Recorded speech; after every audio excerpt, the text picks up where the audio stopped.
ya cukup krusial lah akhir-akhir ini ya. Banyak sorotan, banyak kritik, banyak masukan pada terutama di daerah pemasyarakatan.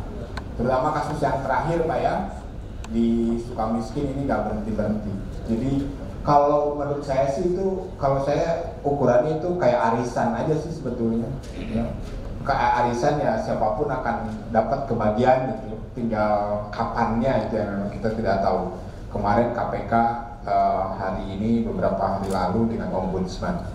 Nah, tapi memang ada beberapa concern yang saya kira sering menjadi bahan diskusi antara tim di pemasyarakatan maupun juga di luar. Memang salah satu fungsi yang tidak banyak berjalan di dalam, saya kira ini bukan hanya pemasyarakatan, juga Kemenkumham. Kemarin saya baru memberikan pelatihan untuk Kabag Humas dan Kasubag Humas di beberapa di Kemenkumham, dikoordinir oleh AHU, tentang sebetulnya bagaimana kita mengcounter naratif ya. Counter naratif itu adalah, diakui tidak Pak? Diakui memang strategi kehumasan di Kemenkumham itu tidak cukup berjalan untuk mengcounter naratif. Counter naratif itu artinya mengcounter naratif itu narasi ya, artinya narasi tentang isu-isu yang selama ini berjalan. Satu itu ada proses fungsi yang tidak berjalan. Nah sebetulnya fungsi-fungsi kehumasan itu bisa berjalan dari mulai level UPT, dari mulai level Kanwil, direktorat, sampai ke level kementerian. Cuma saya bisa memahami di UPT jangankan bicara untuk memproduksi counter naratif, untuk menjalankan pekerjaan-pekerjaan sehari pun juga kurang orang ya. Di level Kanwil, humas itu ada di level Kasubag, bareng dengan pelaporan, bareng dengan program, bareng dengan IT. Kasubag, humas, pelaporan, IT. Coba bayangkan itu, padahal isinya di Kasubag Humas di provinsi itu 3-4 orang paling banyak, ngurus sebanyak itu. Jadi bayangkan di level Direktorat Jenderal, PPL ya, yang paling sibuk itu cuma dihandle oleh Kasubag Humas, rangkap dengan IT, rangkap dengan monitoring evaluasi. Coba bayangkan, jadi ada problem struktural di situ sebetulnya. Di level Direktorat Jenderal Pemasyarakatan sebetulnya beruntung Pak, Bu ya, kalau Direktorat Jenderal Kehumasan. Dulu tahun 2011 itu kita mengadvokasi, dulu tuh humas itu sama, Kasubag Humas dan protokol. Isinya humas itu ya ngatur kemana, sebetulnya kalau bahasa sekarang TU pimpinannya dirjen lah gitu. Tapi kita advokasi kemudian sampai pada level direktur waktu itu, direktur humas dan infokom dan kerjasama. Nah sekarang humasnya distandarisasi menjadi bagian, direktur infokom dan IT-nya tetap. Artinya sebetulnya concern pemasyarakatan terhadap isu fungsi-fungsi kehumasan ini sebetulnya sudah ada sejak tahun 2011, tahun 2010, 2011 terutama. Karena fungsi kehumasan ini adalah fungsi suportif, fasilitatif, betul kan Pak ya? Bukan fungsi teknis. Mohon maaf, bapak-bapak yang ditempatkan di pejabat di humas itu belum tentu memiliki passion. Padahal isu tidak memerlukan, isu yang berkembang soal kehumasan itu tidak akan bisa menunggu seorang pejabat untuk belajar dulu kan. Nah ini yang seringkali terjadi di level kehumasan. Nah bagi saya sebenarnya kalau kita punya strategi komunikasi yang standar, yang kemudian bisa kita jalankan bersama-sama, mungkin akan berbeda ceritanya. Saya akan sedikit cerita Pak Nanda, mungkin bisa kita mulai dengan beberapa hal yang kita hadapi sekarang ini. Saya biasanya pakai flicker aja, nggak pakai operator, tapi karena flickernya saya ketinggalan di rumah ini kemarin buru-buru. Terima kasih Mas Nanda sudah bantu. Mas mungkin ke slide berikutnya Mas. Oke, sebelumnya. Oke. Nah, ini yang sering dihadapi oleh pemasyarakatan. Ya. Ada isu di mana opini publik yang begitu keras mengkritik, dan publik sekarang itu beragam, Pak. Ya. Publik itu beragam, dan yang kayak ginilah yang seringkali membantu membuat kita menghadapi yang nanti saya sebutkan di bawah nanti adalah krisis komunikasi. Jadi ada problem opini publik, ada kontestasi publik berbasis isu, ada arus informasi yang berbasis isu. Jadi kalau sekarang, mohon maaf Bapak-Bapak, kalau sekarang saya ingin pastikan bahwa apapun yang Bapak katakan di WhatsApp, ya, di Twitter, di Facebook, semuanya bisa jadi bahan berita yang bisa mencelakakan atau mensukseskan Bapak-Bapak. So, saran saya, please hati-hati. Bahkan ketika kita bercakap-cakap dalam WhatsApp, kalau seseorang meng-capture, apalagi itu berhubungan dengan tugas dan fungsi Bapak sebagai pejabat, atau apakah Kalapas, Kabapas, Kalupasan, Karutan, dan lain sebagainya, hati-hati di WhatsApp. Kalau kehati-hatian, kalau saya menyebutnya prudensial itu sangat penting, karena orang bisa meng-capture, orang bisa menyebarluaskan, dan orang bisa memanfaatkannya untuk kepentingan yang bisa mengganggu kita. Jadi sesimpel itu, Twitter, sosial media bisa merubuhkan karir seseorang. Jadi berhati-hatilah, ya. Karena media mainstream yang sekarang ini terjadi itu kan sebetulnya adalah media yang mengikut dengan pola perkembangan sosial media. Jadi kalau Bapak-Bapak lihat sekarang, apalagi kalau ibu-ibu yang atau Bapak-Bapak juga ada, saya juga ada, follow Lambe Turah misalnya. Ada yang follow Lambe Turah, Pak Cuk? Saya follow, ya. Itu menunjukkan satu ya Pak, betapa rentannya Bapak-bapak, ibu-ibu di sini sebagai pejabat publik. Ya. Saya misalnya foto bareng dengan Bu Christine misalnya di Solo gitu kan. Orang tiba-tiba memotret saya, di-share, ada apa dengan Kabapas Solo, Surakarta, jalan dengan siapa tuh? Mungkin nggak itu dilakukan? Mungkin. Bapak nge-tweet, misalnya begini ya, Bapak nge-tweet, lapas ini tayang dulu aja.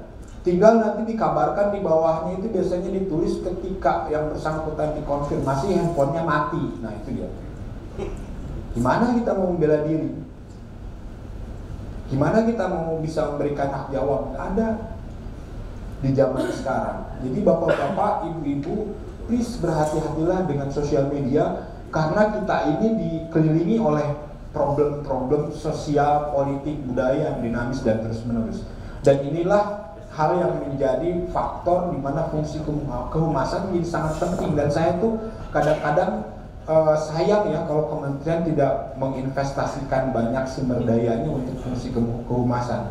Pemasyarakatan itu bisa saya katakan luar biasa, Pak. Punya TV Pas, dulu bahkan teman-teman punya website sendiri ya, pemasyarakatan.com sebelum diakuisisi lagi. Mas Nanda berikutnya. Dan ini yang menjadi sebabnya sebetulnya, Pak. Coba lihat. Konglomerasi media mengancam diversity of content and diversity of ownership. Jadi diversity of content, jadi keragaman isi itu dengan konglomerasi media ini nggak dijamin. Isinya itu semuanya sama, ya. Bapak-bapak bisa lihat ya, MNC TV di dalamnya ada RCTI, apalagi Pak? Ada Global TV, ada apa lagi? Ada TPI, ya. Ada iNews, itu dikuasai satu orang. Trijaya, belum lagi yang TV kabelnya, itu dikuasai satu orang. Di sebelah sini Indosiar, SCTV satu orang. Di belah sininya TV One, Antv, Viva News dikuasai satu orang. Tiga orang ini punya kepentingan politik nggak Pak? Ya, coba kita lihat. Yang punya MNC Group siapa? Haritano. Yang punya SCTV dan Indosiar, dia relatif tidak berpolitik ya. Tapi yang punya TV One, iNews, TV One, Antv itu Bakri. Yang punya Metro TV dan Surya Paloh, yang punya Metro TV dan apa itu namanya korannya, media Indonesia. Tiga orang ataupun tiga taipan besar media ini semuanya itu punya kepentingan politik Pak, dan itulah yang nantinya mereka akan manfaatkan. Ada yang disebut dengan VHS. V-nya itu violence,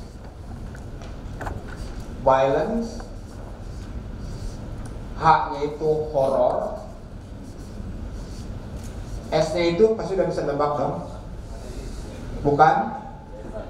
Bukan seks. Ya, violence itu apa namanya? Artinya kekerasan. Horor, mistik, ya. Seks. Saya berani jamin sekarang bapak-bapak, ibu-ibu buka misalnya Detikcom, scroll, pasti yang dipilih itu yang ada hubungannya dengan itu. Kalau nggak violence, horror, seks. Violence itu bukan cuma berarti berantem, tapi di situ juga ada konflik ya. Di situ juga ada kekerasan. Nah, kira-kira menurut bapak-bapak di pemasyarakatan ini problemnya itu ada di V, ada di H, atau ada di S? Ada V, H-nya ada nggak? Ada, H, ada, S-nya ada. So pemasyarakatan punya problem baik di violence, baik di horror maupun di seks. Yang itulah santapan media.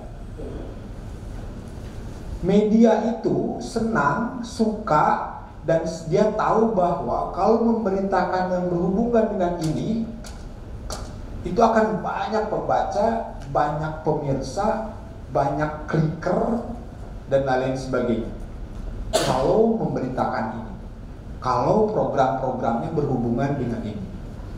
Industri senjata. Ya. Yang keempat, industri seks. Industri seks itu berhubungan dengan trafficking juga ya, dengan lokalisasi, dengan industri kontrasepsi, juga dengan obat-obatan. Industri horor itu kita tahu kan, film-film horor itu selalu box office di mana-mana. Pernah nggak media kita, ya kecuali media yang belakangan ini karena sudah memang terfragmentasi menjadi seolah-olah media pendukung pemerintah dan media yang oposan, ya kadang-kadang ada lah yang kayak gitu. Tapi nggak ada Pak. Kalau saya kemana, nanti kita sedikit praktek ya. Dan nanti kalau saya sebagai jurnalis, saya akan menulis apa dari wawancara itu bisa terjadi. Pernah nggak institusi ataupun UPT yang Bapak Ibu pimpin dirugikan karena kebebasan berpendapat orang? Ada pernah mengalami? Monggo silakan. Saya dari Lapas Banyuasin Pak, Sumatera Selatan. Barangkali kalau beberapa bulan yang lalu, kalau ada yang perhatiin mungkin, itu ada petugas kita, calon pegawai CPNS, itu membuat Facebook dengan status membela HTI gitu. Tapi ternyata setelah kita dalami dan setelah kita BAP periksa, pemeriksaan bertingkat mulai dari atasan langsung, kemudian kantor wilayah, kemudian dari Dirjen juga. Yang bersangkutan itu memang terlibat HTI, tetapi simpatisan HTI, tetapi sebelum dia diangkat menjadi CPNS. HTI itu mulai dilarang itu pada Juli 2017, dan dia membuat statement Iya, enggak. Terakhir Oktober 2017. Dalam proses HTI itu juga dikuatkan pada Mei 2018. Ternyata kenyataannya memang tidak terbukti demikian. Terus di latar belakang keluarga, teman-teman dekat, pergaulannya biasa saja, tidak ada yang mencurigakan gitu. Kita itu sekarang ini kalau dulu itu adalah mulutmu harimaumu ya kan. Menurut saya sekarang itu ibu jarimu harimaumu. Ya. Ibu jarimu harimaumu. Betul nggak Pak kira-kira? Ya, ibu jarimu harimaumu. Saya berhati-hatilah. Nah, tapi kita tahu bahwa penetrasi TV itu masih paling besar. Jadi begini Pak, seramai apapun Bapak di sosial media, dijelek-jelekan kantor Bapak di sosial media, itu kalau TV-nya belum mengangkat, sebetulnya isunya belum mengangkat. Tapi juga sebaliknya, sebagus apapun Bapak Ibu di sosial media, kalau TV-nya masih memberitakan jelek ya, karena 92% pemirsa itu masih menganggap TV sebagai sumber informasi utama, maka sebagus apapun Bapak Ibu di sosial media, kalau TV-nya beritain jelek, ya dampak ke masyarakatnya masih tetap akan jelek. Jadi TV sekarang ini adalah salah satu media dengan penetrasi yang paling besar. Dengan demikian TV adalah leading public opinion. Jadi pembuat opini yang paling berpengaruh. Jadi prinsipnya Pak, Ibu, ya, media itu adalah ruang publik. Siapa yang paling banyak mengisi ruang publik, ia memenangi opini publik dan menguasai agenda publik. Ya. Media itu ruang publik. Makanya sekarang itu kalau Bapak-bapak lihat, apa itu influencer Pak? Influence, bukan influenza pilek Pak ya. Influencer itu adalah seorang yang memiliki pengaruh besar di media maupun di sosial media. Kalau di sosial media menurut Bapak influencer siapa yang paling Bapak follow? UAS, Ustadz Abdul Somad itu influencer jelas. Siapa lagi? Siapa? Agim, influencer. Tapi di sosial media influencer nggak? Dia sering nge-tweet nggak? Jarang ya. Siapa lagi? Felix Xiao. Terus siapa lagi? Denny Sergar. Ya. Terus siapa lagi? Buniani, Ratna Sarumpayat, Fadli Zon, Fahri Hamzah. Siapa lagi? Siapa Pak? Abdul Somad tadi sudah. Siapa lagi? Yang Bapak Ibu follow? Ahmad Dhani. Siapa lagi? Via Valen, main. Nikita Mirzani, ya. Key opinion, opini kunci. Jadi orang yang suka pengaruh-pengaruhnya, opini-opininya menjadi kunci dari sebuah tren pembicaraan. Key opinion leaders. Mereka dimanfaatkan tidak Pak? Bu? Siapa yang memanfaatkan mereka? Pebisnis, ya. Bayangkan seorang YouTuber, ada yang kenal Au Karim, pinter, oke lah pinternya meskipun kita boleh lihat mantan pinter, sempat pinter, oke.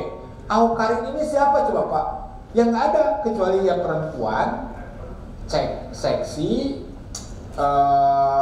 terus kemudian sering posting liburannya bersama pacarnya di Bali. Nggak ada Pak, nggak ada prestasinya, nggak ada kontribusi sosialnya.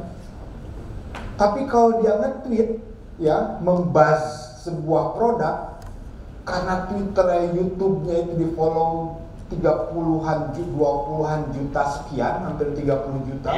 Sekali dia ngebahas sebuah produk, itu miliaran. Oke? Itu yang disebut dengan KOL. Sekarang Pak, iklan-iklan yang ada di TV itu, ya, iklan-iklan di TV tidak lagi menjadi favorit TV karena satu, itu mahal. Satu spot 30 detik di TV di RCTI yang prime time itu, satu spot itu bisa 300 juta rupiah, 30 detik. Ya, bayangkan harus bayar berapa kita ini kalau kita bayar iklan ke TV. Pak Ade ngomong misalnya 30 detik sini, 300 juta. Lu bayangkan. Ya. Kita misalnya pemasyarakatan bikin iklan di TV 30 detik, sekali tayang 300 juta. Kalau TV kan selayang pandang ya kan, sekali aja, nggak bisa di rewind gitu. Kecuali sama yang UCTV lah, bisa seminggu kemudian masih dilihat. Tapi nyarinya aja 30 detik di antara program dan iklan-iklan yang lain nggak bisa. TV itu udah dapat berita, dapat iklan, dapat pemirsa, dapat posisi politik, oke? Kita dapat apa? Dapat sanksi, dapat citra buruk, dapat omongan orang, oke? Dapat mutasi ke Papua, oke? Udah susah-susah masih mending Pak mutasi ke Papua, tapi kalau mutasinya ke rutan KPK kan lebih miris, ya kan? Oh saya dimutasi ke rutan KPK, oh keren, bukan? Ya, artinya begitu Pak. Jadi kalau TV itu memberitakan ini, ratingnya naik, kemudian naiklah dia penghasilannya dari iklan. Tapi iklan itu tidak lagi jadi favorit Pak. Ya, inilah yang sekarang jadi favorit, key opinion leaders. Oke? Mereka yang aktif di sosial media, YouTube, Facebook, Twitter, WhatsApp dan lain sebagainya, Instagram yang banyak di follow orang, yang kalau nge-tweet itu pasti dibaca orang, kalau pasang foto Instagram pasti di likes orang, yang kalau pasang video pasti ditonton orang. Mereka lah yang disebut dengan key opinion leaders. Counter naratif bapak-bapak, ibu-ibu untuk menunjukkan prestasi dan capaian-capaian direktorat-direktorat kemasyarakatan dan UPT-UPT-nya tidak akan bisa dilawan dengan iklan, hanya bisa dilawan dengan KOL. Caranya ya tentu saja kita harus bekerja sama dengan key opinion leaders ini atau influencers ini, dan itu harus jadi sebuah strategi komunikasi yang direncanakan. Kalau tidak akan sulit. Terus Mas, oke. Kalau ini sih sudah kita skip aja. Nah, inilah yang menurut saya di situ ada beberapa hal yang kita perhatikan. Karena KOL ini, ya, KOL ini bisa berdampak pada public distrust. Ya, distrust. Mohon maaf Pak, kalau saya ini kita internal kritik ya. Kenapa KPK udah sidak, ombudsman terus kemudian sidak lagi? Problemnya di mana Pak? Problemnya di distrust Pak. Ketidakpercayaan. Oke? Dan itu bisa jadi dua hal, dipengaruhi oleh tadi kita diskusikan soal inisiatif atau motif politiknya, atau didrive oleh key opinion leader.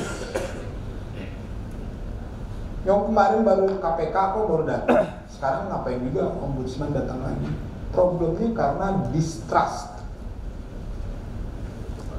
karena ada ketidakpercayaan bahwa, mohon maaf, Kemenkumham dalam hal ini Ditjenpas akan memenuhi janji-janjinya.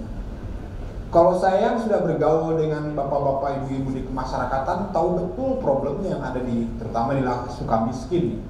Bicara soal ya mulai dari jenis bangunan, dari problem-problem struktural lainnya, paham lah. Tapi kan orang lain nggak mau tahu Pak, nggak mau tahu. Orang lain apa mau tahu? Nggak mau tahu. Apalagi nih, Bapak Ibu boleh aja nih punya konsep pemasyarakatan ya, integrasi sosial, rehabilitasi sosial, community based correction, restoratif justice, nih.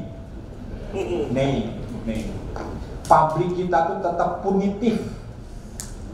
Pabrik kita tuh penghukum. Buktinya apa? Ya buktinya lapas dan rutan penuh, ya kan? Ya kan? Kalau nggak kalau pabrik kita tuh seorang yang restoratif justice ya nggak akan penuh dong lapas rutan kita. Anak kita ditampar sama orang, apa bapak-bapak nggak lapor polisi? Ya bukan?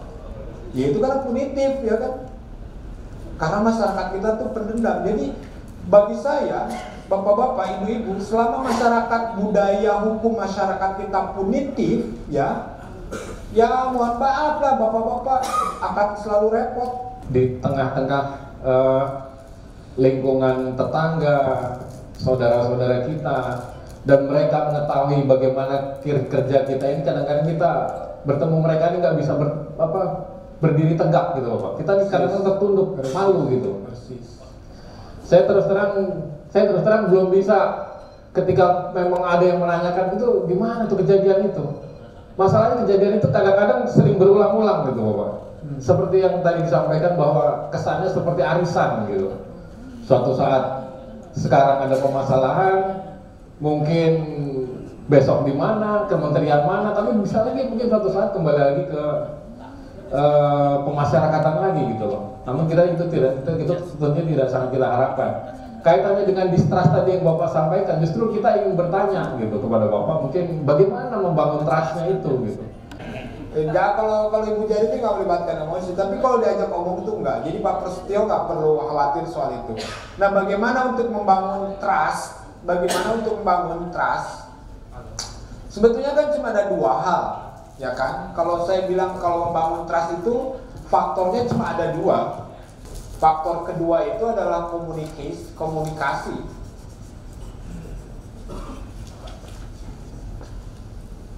Oke? Kinerja, kinerja, selesailah itu ya. Artinya kalau kita kinerjanya baik, trust publik mungkin berjalan. Tapi ya Pak ya, di zaman sosial media ini, ya Pak ya, di zaman sosial media ini, kalau kinerja kita nggak dikomunikasikan ke publik, juga nggak akan jadi apa-apa. Jadi kinerja itu adalah aspek yang teknikal, yang teknisnya bagaimana Bapak menjalankan protap, bagaimana Bapak Ibu menjalankan assessment, Bapak Ibu di Bapas menjalankan misalnya litmas dengan baik, Bapak Ibu di lembaga pemasyarakatan menjalankan semua prosesnya dari mulai mapenaling sampai dengan proses pembebasan bersyarat, dijalankan dengan kinerja yang accountable dan transparan.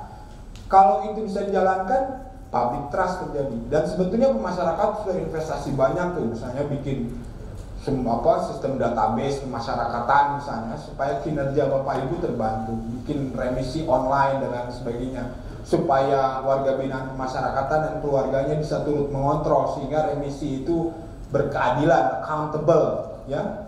Itu adalah cara untuk meningkatkan kinerja, satu hal. Tapi kinerja itu juga harus didukung oleh kemampuan komunikasi, bahasa yang sering dipakai sekarang itu kan pencitraan, ya kan. Pencitraan itu Pak, mohon maaf Pak, itu pengertiannya menjadi sangat peyoratif. Peyoratif itu artinya asosiasi yang jelek, ya. Padahal pencitraan perlu nggak Pak? Perlu. Pencitraan itu adalah sebuah kata yang netral, bahkan cenderung seharusnya positif. Tapi masyarakat kita kemudian menghukum kata pencitraan itu menjadi seolah-olah asosiasi yang negatif. Kita aja kita pakai baju itu, Pak siapa tadi mohon maaf Pak? Pak Noval pakai baju dengan motif itu ingin citra dia tampilkan.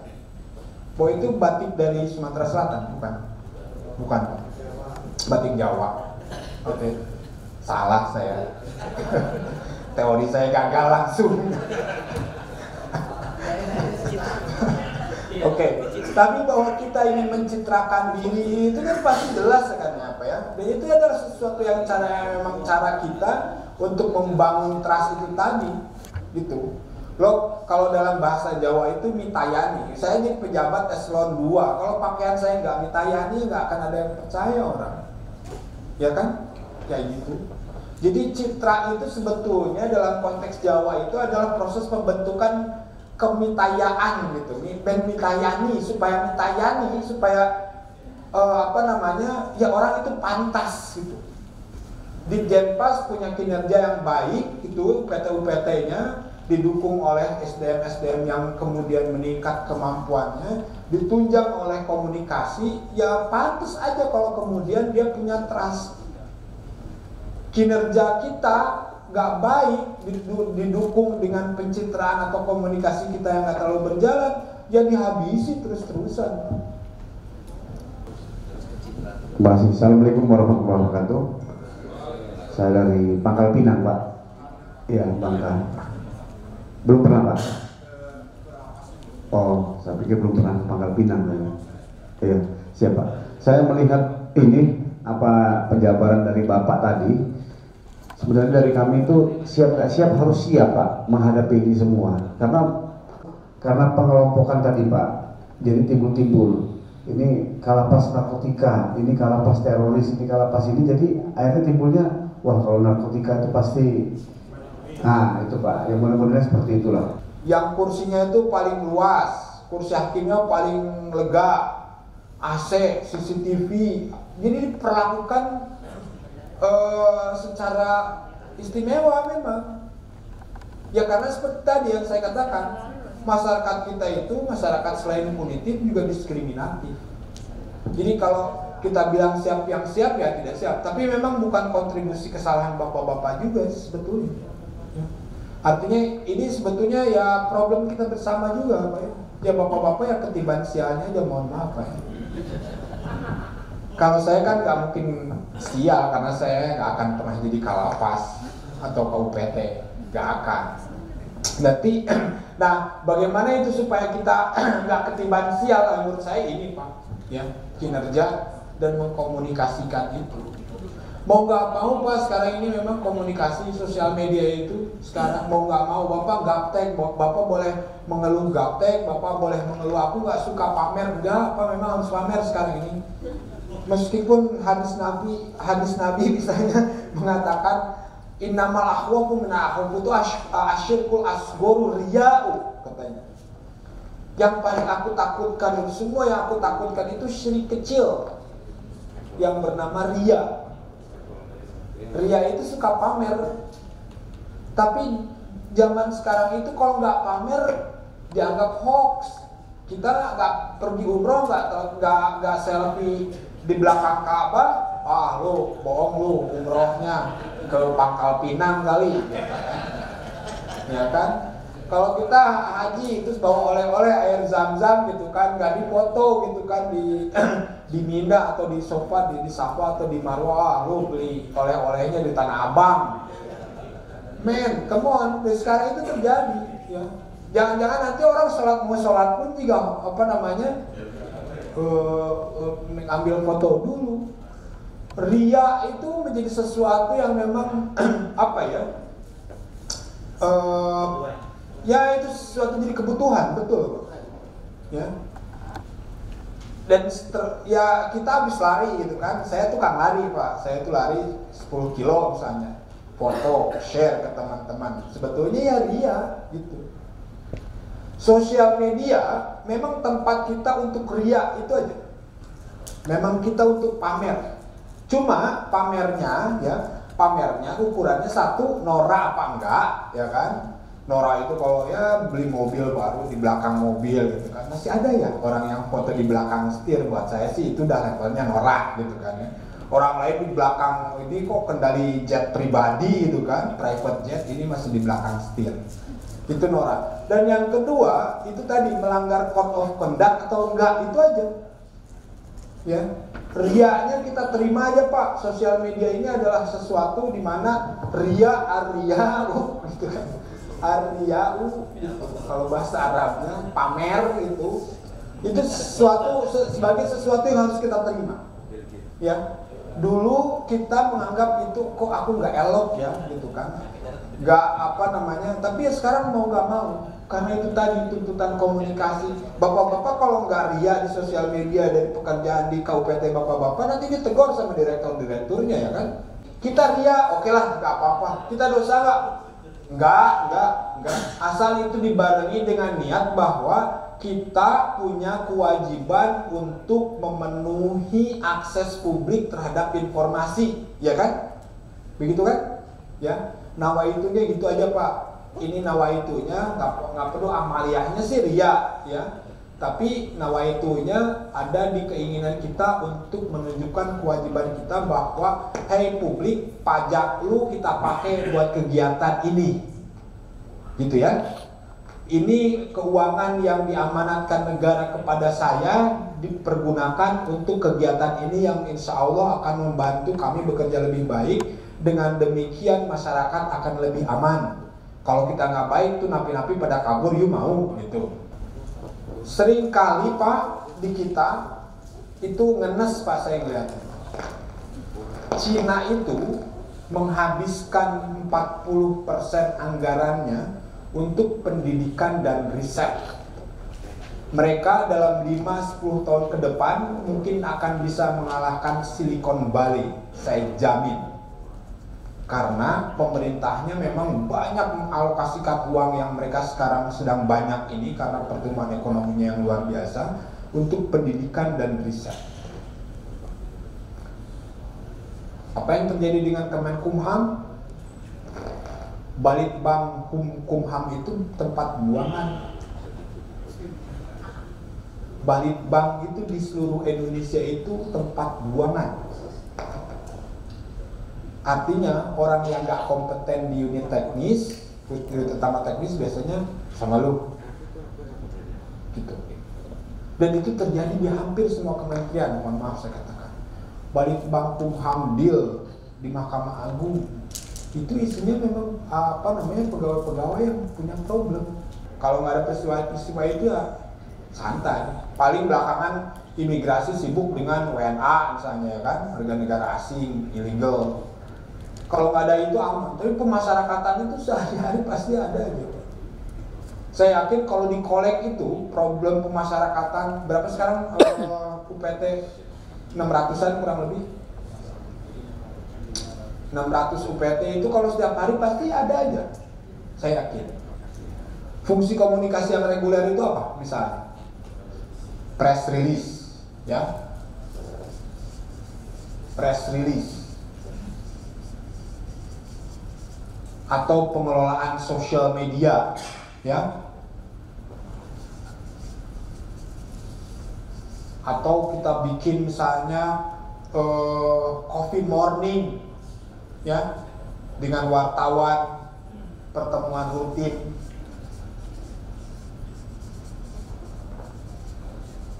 atau training dengan wartawan, yang sesuatu yang sifatnya reguler, oke? Tidak cuma itu, tapi Kabag Humas itu adalah fungsi yang memang diharapkan untuk menjawab bahwa seolah-olah ya organisasi itu berfungsi secara reguler, regularitinya yang ditekankan. Kalau menurut saya, kalau skalanya kita tahu kecil, makanya sebetulnya kita tuh harus punya yang disebut dengan media analisis. Oke? Media analisis itu adalah cara kita untuk menentukan apakah sebuah pemberitaan ini akan berdampak positif atau negatif. Yang negatifnya berdampak kecil, menengah, besar. Dan itu ada teknik dan ilmunya sebetulnya. Nah, kita belum punya, di Jenpas belum punya itu yang disebut dengan media analisis. Media analisis kita itu masih pada sebatas hal yang paling sederhana. Media A, ya kan, beritanya apa, tone-nya apa, gitu kan. Tapi belum sampai pada analisis resiko yang tadi Pak Saiful sebutkan. Apa dampaknya ini bagi organisasi secara keseluruhan belum pada level kesana. Kalau ada punya kayak gitu keren, polisi sudah punya, Mahkamah Agung sudah punya, kejaksaan belum punya, KPK sudah punya. Media analisis yang di situ menunjukkan ya resiko-resiko yang mungkin akan terjadi. Kalau direktur kira-kira apa nih? Kalau di level direktur, kalau dia regularity ya, kalau direktur itu lebih kepada technicality.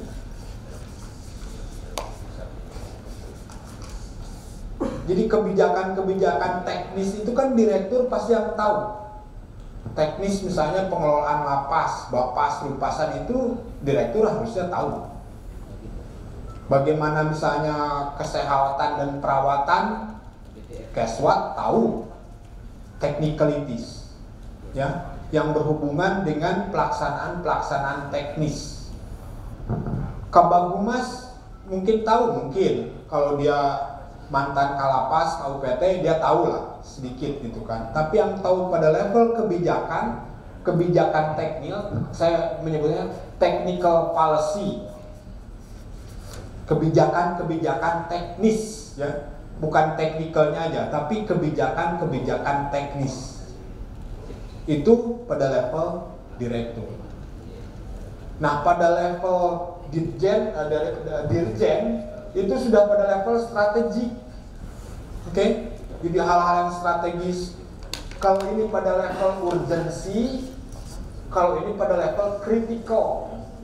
Kalau menurut saya itu kalau pada level UPT mending KUPT yang menjawab pertanyaan jika itu wartawan. Tapi Kabaghumas bisa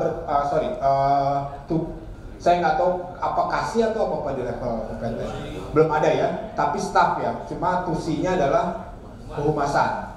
Kalau sini fungsinya hanya sebetulnya sebagai supply informasi aja Pak, ya, supply informasi aja ke media, supply aja nggak apa-apa disupply terus. Lama-lama juga kasihan lah ini gua muat aja di media, saya gitu. Supply aja terus Pak, supply informasi aja itu. Itu bagian dari kerangka kita itu tadi yang saya sebut sebagai yang satu kinerja ya, yang satu komunikasi publik. Jadi kalau pada level di bawah isinya memang supply informasi aja, supply informasi. Tapi pada level UPT kalau ada wartawan yang bertanya, alangkah lebih baiknya mending pada KUPT saja dipusatkan. Nanti sih saya bisa share lah beberapa pembagian peran dan tugas itu yang dulu pernah saya susun di Kejaksaan sama di Mahkamah Agung. Jadi UPT kepala kajarinya dia harus bicara apa, ketua pengadilan apa, humas di pengadilan, dan sebetulnya di pengadilan negeri dan kejaksaan negeri juga tidak ada fungsi humas sebetulnya. Tapi ada humas pengadilan negeri itu hakim, dan itu juga sifatnya ex officio ya. Bukan struktural ya, itu jabatan ini aja, laknatullah, jabatan kutukan, karena dikutuk dia jadi humas pengadilan negeri. Secara struktural tidak ada. Di kejaksaan negeri paling ya kasih intel yang melakukan itu, kalau tidak kajarinya. Nah, dirjen itu untuk yang critical, strategik ya, strategic policy ya. Dan ketika berhadapan dengan critical, nah kita juga harus punya indikator yang critical itu ketika terjadi dengan UPT itu apa saja. UPT kebakaran itu critical nggak Pak? Kritis. Silakan. Ya, selamat pagi, selamat sejahtera untuk kita semua. Kami dari Rutan Wates Yogyakarta, mohon izin. Dari awal sampai akhir hari ini kita sudah banyak mendapatkan bagaimana intrik kita menghadapi media di saat kita harus bergerak cepat untuk meminimalisir berita-berita yang saat ini menerpa pemasyarakatan. Seperti halnya yang kemarin disampaikan oleh Aiman Wicaksono, untuk menghadapi hal itu. Yang pertama menurut beliau yaitu yang pertama action, minta maaf, penjaminan, dan kampanye. Nah, ini yang saya tanyakan kepada narasumber. Kalau menurut narasumber, intrik-intrik apa di saat kita menghadapi media massa kita semakin tenang dan semakin enak gitu? Pada institusi secara keseluruhan, itu pendapat pribadi saya. Intrik apa yang kita bisa lakukan ketika menghadapi tebaran media ini? Menurut saya ada beberapa cara sebetulnya yang sebetulnya udah lama saya sekali dianjurkan. Satu, rajin-rajinlah dari mulai pusat, provinsi, kanwil sampai dengan UPT itu melakukan media visit ke media, berkunjung ke media. Jangan dengan wartawan-wartawannya, dengan editor-editornya Pak, Bu, dengan yang level yang lebih tingginya, ya. Jadi visit kita datang, tapi kita tahu saya terutama di daerah ini banyak sekali bodrex ya. Bodrex itu gini Pak, dia cetakannya ini ya kan, asal-asal aja nyetak 100 juga cukup gitu kan. Dia lipat, dia masukin ke sini gitu kan, datang ke kantor Bapak, Pak, saya dari media ini Pak gitu kan, ini ya kita mau THR kan Pak, mau lebaran ya kan. Itu yang sering terjadi. Dialami nggak Bapak Ibu? Ya. Betul. Itu problem di UPT. Makanya di level UPT Pak, banyaklah bergaul dengan pemret di level yang kita tahu itu media-media yang punya kredibilitas. Sehingga kalau wartawan-wartawan bodrek itu datang dan menawarkan proposal setengah memaksa, no, saya bilang saya sudah kerjasama dengan media A, B, C, D yang lebih kredibel.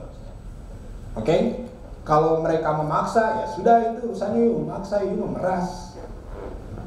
Dan itu memang sering kali terjadi. Problemnya adalah di daerah nih, terutama di daerah, biasanya nih LSM itu membentuk media, itu punya LBH-nya juga.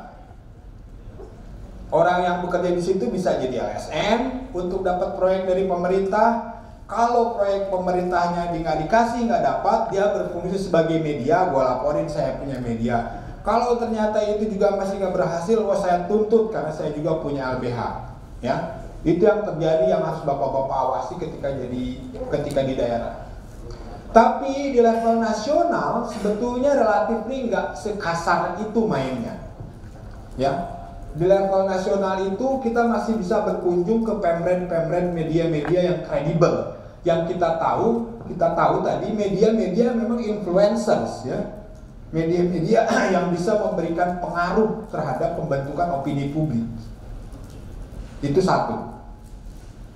Yang kedua, tadi saya sebutkan adalah kita juga banyak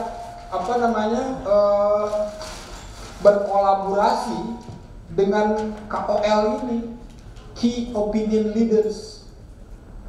Saya bisa kasih tips satu. Kumpulkan influencer sosial media, baik di level nasional, provinsi maupun lokal. Mereka itu didik saja, kita bikin momentum sebagai workshop kah, ya kan? Atau momentum sebagai training kah? Tapi kita bikin kampanye bersama. Jadi kampanye bersama pemasyarakatan, kita nanti bisa cari hashtag atau tagline-nya apa-apa, tapi bekerjalah dengan key opinion leaders membuat atau merencanakan social media campaign. Jadi dengan media-media mainstreamnya ya, dengan media-media mainstreamnya kita berkunjung, kita melakukan media visit, kita bikin coffee morning. Dengan social media influencernya kita bisa bikin campaign bersama. Kumpulin tuh orang-orang itu, bikin campaign dalam waktu 1 bulan, 2 bulan, bikinlah campaign, hashtag, bikin itu jadi sebuah trending topik. Mungkin nggak itu terjadi Pak? Mungkin, saya pernah mencobanya, mungkin. Itu yang kedua. Yang ketiga, menurut saya itu memang perlu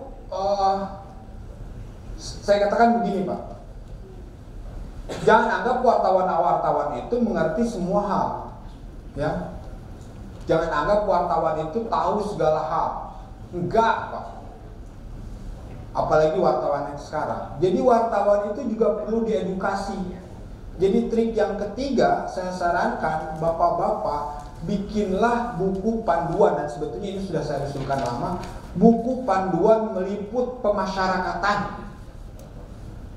Ya, supaya dia tahu ketika berhubungan dengan pemasyarakatan, dia tahu fungsi rutan, dia tahu fungsi lapas, dia tahu fungsi bapas, dia tahu fungsi rupasan. Tahu nggak orang-orang itu, jurnalis-jurnalis itu? Nehi, nggak tahu.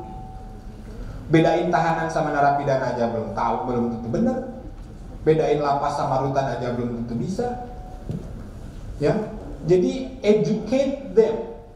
Didik mereka, dididik cara panduan meliput pemasyarakatan. Kita kasih tahu mereka diksi-diksi atau istilah-istilah yang lazim dipergunakan di pemasyarakatan, ya, dari mulai apa itu tahanan, apa itu mulai narapidana, apa itu misalnya klien, ya, yang kayak gitu istilah-istilah yang lazim bapak-bapak pergunakan dalam pekerjaan sehari-hari. Dikasih tahu tuh wartawan, jadi mereka tidak salah lagi menggunakan antara narapidana dan tahanan dan WBP misalnya sekarang ini yang baru. Ya. Itu yang ketiga tuh triknya Mas ya. Kasih educate jurnalis. Jurnalis itu bukan seorang yang tahu segalanya. Tahu segalanya itu cuma Allah Subhanahu Wa Taala. Kalau jurnalis itu, apalagi jurnalis sekarang, oh mohon maaf Pak, pendidikannya jauh dengan pendidikan kita zaman dahulu. Yang kayak gini tuh aku yakin nggak terlalu dipahami. Nah kalau 3 dulu aja lah, cukup nggak 3 itu? Cukup ya? Sip, oke, sudah ada jempol, cukup berarti. Keempat kelimanya nanti sambil ngopi. Jadi 3 itu saja.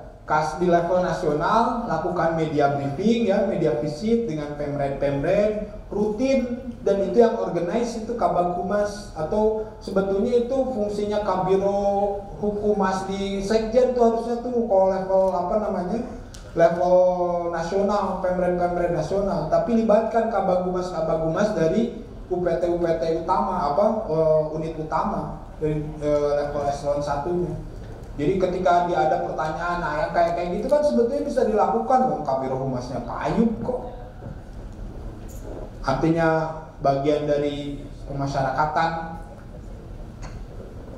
Yang kedua itu tadi bekerja dengan KOL, dengan key opinion leaders, bikin campaign, strategi campaign, bikin hashtag, bisa dilakukan. Yang ketiga, edukasi wartawan. Wartawannya diedukasi. Ada lagi? Silakan. Kalau saya sebenarnya memang pengen ketemu Pak, dan pengen tahu siapa sebenarnya yang membuat identitas kita ini dulu sipil.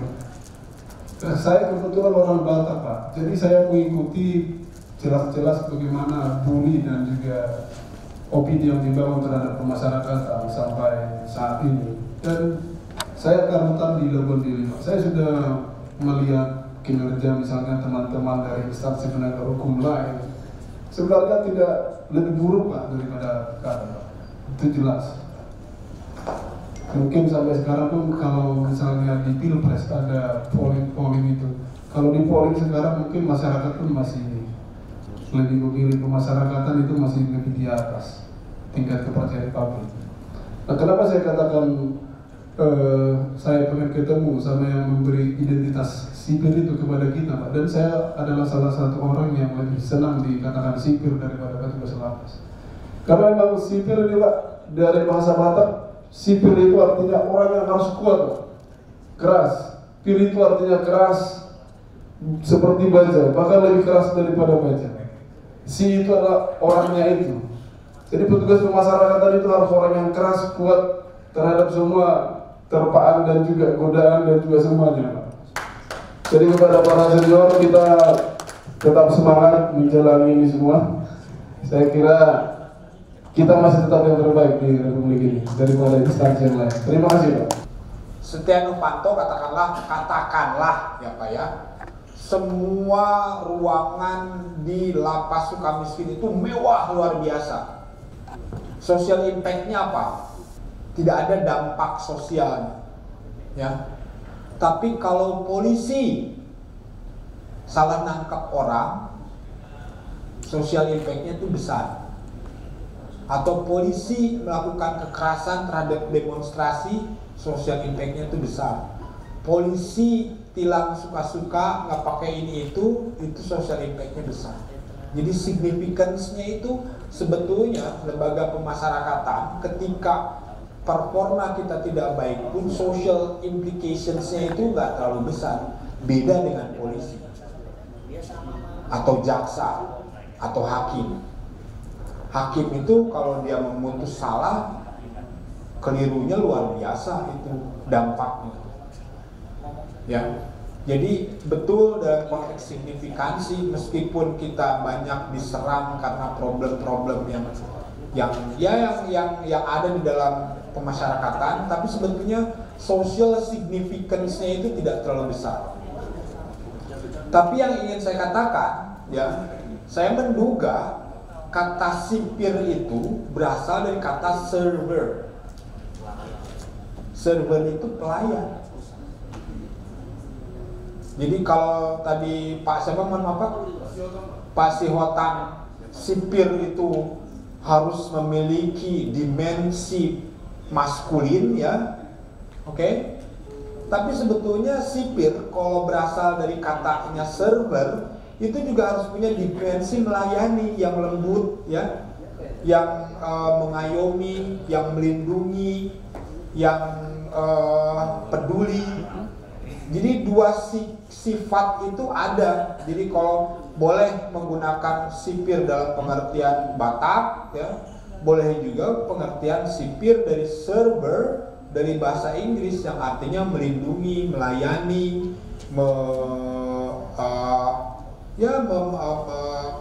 menyayangi, ya, memastikan kebutuhan klien kita ataupun WBP kita terpenuhi. That's fungsi server. Jadi menurut saya dua penjelasan itu bisa dipergunakan. Hanya memang menurut saya kita ini kan masih sebetulnya proses transisi, ya. Termasuk juga sebetulnya keinginan untuk menjadikan pemasyarakatan sebagai institusi yang independen gitu, ya. Menurut saya sebagai gagasan fine-fine saja, karena dilihat dari besarannya, tugas, fungsi, dan amanahnya yang demikian besar, gagasan untuk menjadikan pemasyarakatan sebagai sebuah organisasi yang independen juga menurut saya masih layak dipikirkan. Tapi Pak, Bu, ya, sekali lagi banyak kok yang bisa kita lakukan tanpa harus mengeluarkan anggaran. Kalau dalam hubungannya dengan media, kalau anggarannya kopi, ya kayak gitu-gitu sih menurut saya itu bisa dihandle lah. Kalau nggak bisa telepon saya, nanti saya kirim orang maksudnya untuk ambil kopinya. Jadi itu masih bisa dilakukan dengan tanpa anggaran. Yang coffee morning dengan media gitu, ya, bikin agak resmi Pak, jangan terlalu informal sekali juga, karena kalau terlalu informal mereka biasanya juga agak sedikit melunjak gitu. Jadi bikin agak formal sedikit, ya, di kantor pertemuan kita membahas situasi-situasi yang terbaru. Bapak-bapak juga bisa belajar dari mereka tentang situasi-situasi terbaru. Pada sisi yang lain, bapak-bapak juga menjelaskan kepada mereka kinerja-kinerja yang lain. Sehingga fungsinya ada 3 ketika kita berhadapan dengan media itu. 1, menjelaskan capaian-capaian kinerja kita, keberhasilan kita. Yang kedua, kita juga bisa belajar dan mencari informasi dari dia soal situasi yang ada di seputar tempat Bapak Ibu dan bekerja. Yang ketiga, ya, karena hubungan interpersonal, orang Indonesia itu biasanya nggak tega Pak kalau memberitakan sesuatu yang buruk terhadap orang yang memang sudah dikenalnya, sudah punya hubungan baik. Nah, itu namanya media relations, ya, relasi media. Media relations itu bisa dilakukan dengan cara-cara yang tanpa anggaran sebetulnya. Makanya Pak, mohon maaf, jangan pernah berpikir bertemu dengan orang-orang baru, apalagi orang-orang ini akan mempengaruhi kerja saya sebagai sebuah pemborosan. Selalu pikirkan bertemu orang-orang baru, lebih lagi dengan media, pikirkan itu sebagai investasi. Jadi harus dipikir, malas ketemu media, no, temui. Malas kawan wartawan itu, no, temui. Wartawan ini PWI Aji ngajak ngopi, temui. Pikir itu sebagai investasi, Pak. Karena kalau Bapak berprestasi, orang ini ngangkat berita, kemudian Pak Dirjen atau sampai Pak Menteri tahu ya Pak ya, siapa tahu rezeki Bapak-Bapak ada di dia, rezeki ibu-ibu ada di dia. Kalau kita ingin endorse ke artis-artis tentu akan membutuhkan biaya yang mahal tentunya kan. Mungkin salah satu strategi apakah ini bisa kami lakukan, memanfaatkan ada public figure atau artis yang masuk ke dalam lapas atau rutan, keluarganya kita minta bantuan, minta tolong mungkin dengan pendekatan untuk melakukan kegiatan amal atau kegiatan apalah yang bisa mempublikasikan kegiatan-kegiatan positif tentunya yang ada di UPT pemasyarakatan tentunya. Satu itu, bikin hashtag, semuanya yang ada di sini, lakukan itu sekarang. Kemudian kalau punya kegiatan, gambar dan lain sebagainya, mention itu media-media yang berpengaruh, orang-orang berpengaruh, @Kompas, @Detik, @Metro TV, dan lain sebagainya. Mulai sekarang. Ya, oke. Hapus stigma, fine, ya. Hapus stigma. Mari berkarya.